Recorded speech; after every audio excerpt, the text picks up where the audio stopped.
Hello and welcome to the April 2026 edition of Virginia Wine and Song.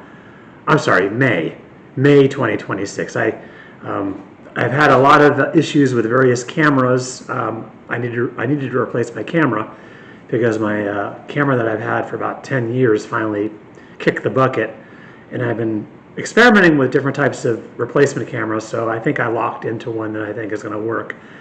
So anyway, I did that last month, so I was still stuck in April, so forgive me. Today's actually Mother's Day 2026, May 10th, and we're going to be talking about a Virginia wine and winery, and we're going to be talking about an underrated album or artist, or both in some cases, from the classic rock era that I have defined as between 1964 and 1999. This new camera I have, by the way, has a limited time on it. It doesn't let me pontificate for too long before cutting me off, which is probably a good thing because my videos need to be a little shorter. So I'm really going to try to keep these videos at 14 minutes long. So I have a timer actually. I've started my timer and I'm already down to 12 minutes and 41 seconds left. So I better move on pretty quickly. The winery I'm going to be talking about today is located right on the edge of the Shenandoah Valley, really technically the Northern Virginia AVA, or the Middleburg, I should say, AVA. Frankly, I actually don't know if it's in an AVA, to be honest with you, but it's right off of Route 66. It's an easy day drive from the DC area, or Arlington, or Fairfax, or wherever you may be, because it's right off 66, and it's called Fox Meadow, and I should tell you right now that it's not going to be called Fox Meadow for long. They sent out an email to all of their frequent customers about a week or two ago saying that they were going to change their name to Accord Winery. Accord, like in Honda Accord, but Accord means other things besides Honda. But this is Fox Meadow, and I've always known it as Fox Meadow. I actually joined the wine club when they first opened, and they opened in like 2004, 2005, 2006, somewhere around there. And I was a wine club member under the original owners. They switched ownership in I want to say 2018 or 2019, and I let my membership lapse mainly for economic reasons, not because I didn't like the new owners. I just needed to scale back my budget a little bit. So anyway, this is Fox Meadow Winery, and when I say they're right off 66, take that with a grain of salt because it's not exactly right off 66. You take 66 to get there towards Front Royal, but then you got to take one of the Front Royal exits and get on Route 55, which is a U.S. highway. Actually, it's a state highway. It's not even a U.S. highway. 55 runs parallel with 66 for a good chunk of the distance of 66. So you get on Route 55, which is a state highway, and you can get on that either in Linden, Virginia, or in Markham, Virginia. These are two exits off of 66. And then you just follow the signs or follow your map or GPS or Siri, whatever you use, if it still works, because you're going to be going up a mountain. Literally, you're going to be going up a mountain. And their motto, and I think their new owners, or their current owners, I should say, are using the same motto, looking down on the mountains. And that's exactly what you're doing when you're up there, because you're up pretty high, not as high as Stone Mountain and some other wineries that are around Charlottesville, not that high, but high enough. And they actually have a little bit of their own microclimate up there. I was told that they're protected from a lot of freezes because the original owners planted their vineyards in such an elevation and exposure to the sun that they're kind of protected with the mountains all around them. They're protected by a lot of frost. So a lot of other wineries may have issues with frost, but because of the location of their vineyard, they're kind of protected a little more than some of the other wineries are. The original owner, I believe, was an engineer, so he knew a lot about that stuff. So anyway, this is Fox Meadow. This is their Chardonnay. You can't go wrong with, I say this about every Virginia winery, it seems. Their wines are all what you would find at Virginia wineries. There's nothing really unusual there. Chardonnay, I happened to get this when I was there last. For the other whites, so let me go through the reds first, because the reds, I think the reds are really outstanding, and they've gone up in price a little bit since when I was a member, which makes sense because everything has gone up in price. It's coming out of the pandemic, but they're really well known for their Le Renard Rouge. Le Renard Rouge is their red blend, which is a blend of a couple of different grapes. I think it's that's a blend, a Meritage-like blend of Cab Franc, Cab Sauv, Merlot, Malbec, and probably Petit Verdot.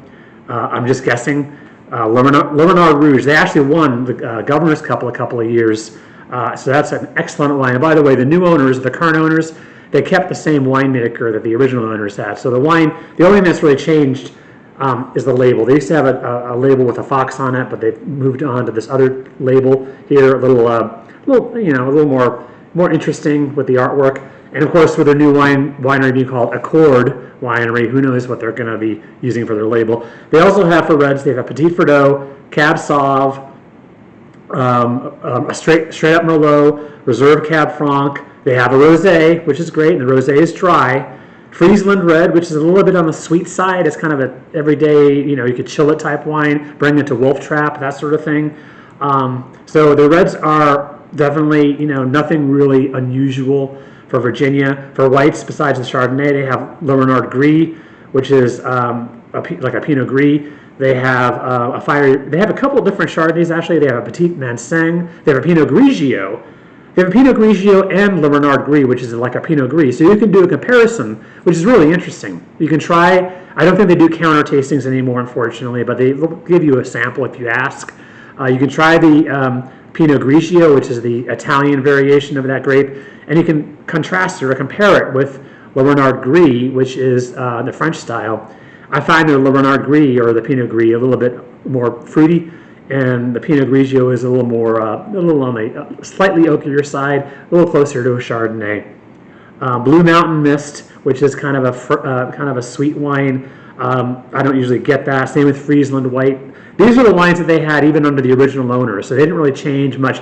I'd be curious to see what they do with the new name, if they actually change the lineup of the wines. I have a feeling they won't, because like I said, I think they have the same winemaker, and the wines are uniformly great. Even Friesland White, which is a style that I don't really care for. It's a little off sweet type, but if you chill it and you have it with something like a spicy dish. I tried it one time with barbecue, believe it or not, barbecue chicken, and it tasted really, really great because the sweetness kind of bit into that barbecue taste a little bit. So anyway, all their wines are great.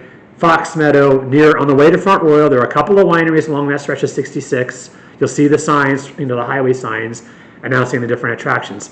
I've got 6 minutes and 34 seconds left, so I'm going to go right over to the music. I couldn't really tie into anything that had a Fox theme.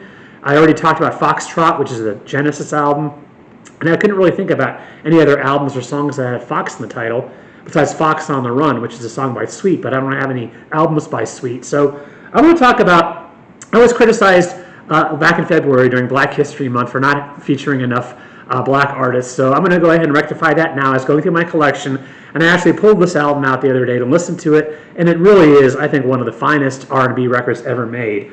And the album is called Call Me, and the artist is Al Green. Of course, you know Al Green from songs like Let's Stay Together and the songs on this album, Call Me, and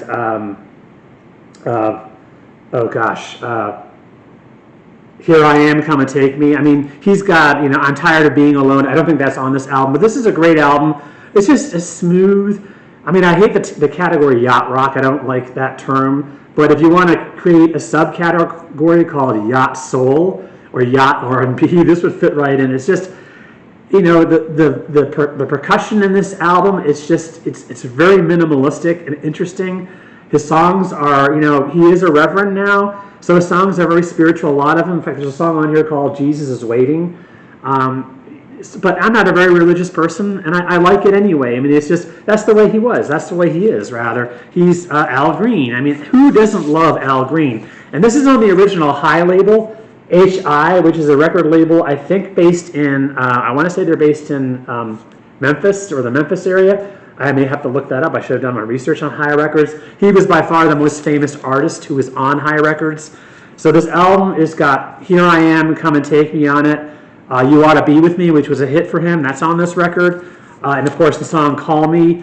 The best song on here, I think, is Funny How Time Slips Away, which is just a song that has this wonderful kind of it almost puts you into trance, how beautifully constructed the song is.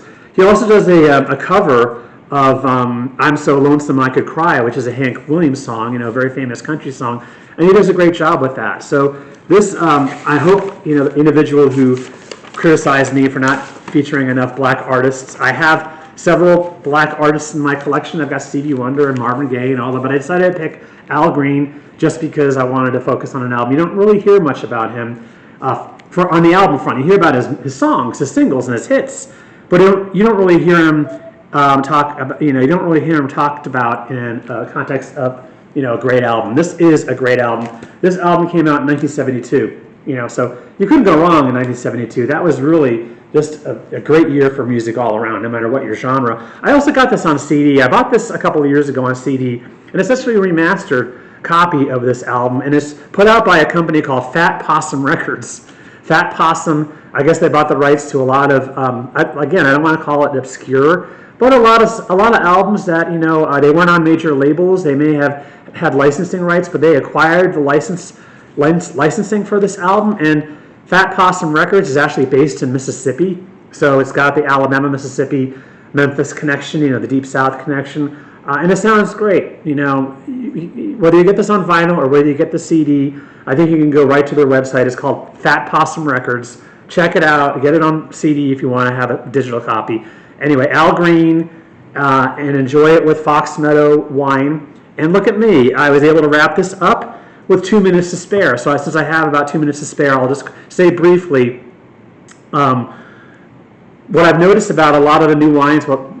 Lately, over the last year or so, I've noticed that a lot of the wineries in Virginia are no longer putting the foil on top of the neck of the bottle. It's just the cork. As you can see, they're probably for cost savings, and also it is a pain in the neck getting that foil off, and I think the foil is also not environmentally friendly.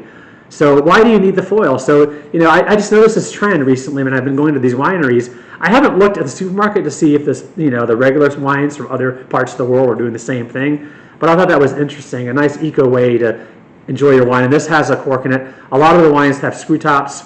I think the Friesland White has a screw top in it. Screw tops are great for taking wine to Wolf Trap and whatnot. So anyway, enjoy Fox Meadow. Try to go there before they change their name. I'm sure their winery is going to be fantastic under Accord, the name Accord too. But if you want to get a couple bottles with their label on it, especially red, because you can age red for a while, you might want to do that just so you can keep a bottle with that label on it, because it's not going to be around for much longer. Anyway, thank you for watching, and we'll see you next month in June.